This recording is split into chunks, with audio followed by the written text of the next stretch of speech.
this Thunder's been taken down, and Toki takes it to some butcher, and the butcher sells him for a low price. But then this girl comes along. This girl's called Merulusa. In the first part, we see her as a Venus native. She claims to be a woman who does fortune telling. Now a boy comes to her and questions her. She says she's a Venus native, where the degree on that planet, the degree Celsius, is up to 1,000, but a cigarette burns her. So we can see where she's a fake. Basically, she's just a normal girl who does this for a little money. It's her way of hustling in another sense. So she goes to the vendor, sees Toki with this Thundra. She was amazed that he took it down. Then she follows him to the butcher, and the butcher tries to sell Toki for a low price, but she says that there's a market just up the road that could sell it for a higher price. So the guy realizes that he's about to lose the sale there, and since he's so familiar with Toki, he sells it for 400 zenny. So that's how Merulusa and Toki met. It's a different scenario to how Goku and Bulma met. Bulma nearly ran Goku over with a truck and shot him with a bullet, but Goku was too powerful. And you see that Toki is kind of like Goku in a sense, because he's trying to distinguish males and females. So therefore you know that they live like, you know, hermits in a sense. They can't tell the difference between men and women. So he asks her up front to marry her because he wants to continue his race. And since the race of the most powerful people is diminishing, he wants to continue by marrying a girl and, you know, continuing his bloodline. But she just says, no, you can't just ask for marriage up front like that. That's not how you do things. It seems like Toki had a father, just like how Goku had a grandfather. And they both wanted the legacy to be passed down. So everything is so similar to Dragon Ball and Dragon Ball Z. So if this one shot gets famous, then you know where it's headed. Anyway, Toki is disappointed and he leaves her behind. That's when the trouble starts. We see a guy who's well renowned in the town called Berry-sama. Now he has his henchman with him and he's asking Merulusa out, and she says no, she's not interested.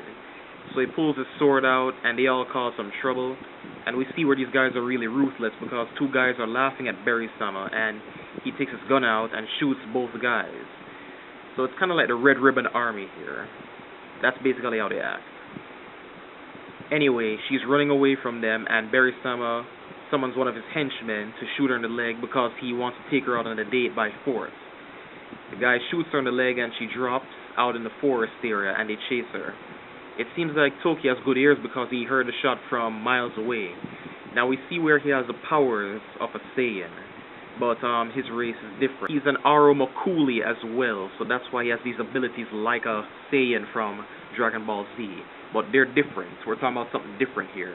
Aurumoculi, the strongest people, legendary warriors in a sense.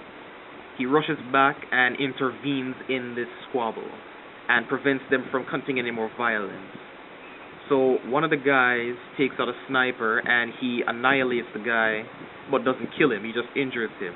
Basically he has unique abilities and fighting styles. That's the Aurumoculi.